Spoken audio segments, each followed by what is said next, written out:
কোন ধরনের কোন অনৈতিক কর্মকাণ্ডের মধ্যে আপনারা জড়িত হবেন না।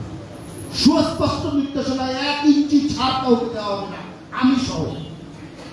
আমি সহ আপনারা যে অনৈতিক কর্মকাণ্ডের সাথে জড়িত হবে, অভিযোগ পাওয়া যাবে, প্রমাণ পাওয়া যাবে, ঘাট ধরে এই দল থেকে বের করবে।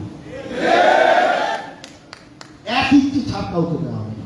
শহীদের রক্তের সাথে বিএনপি বেইমানি করবে না। বিএনপি কোনোদিন বেইমানি করে না, যে কারণে বিএনপির কোনোদিন পালিয়ে যাওয়ার দরকার হয়।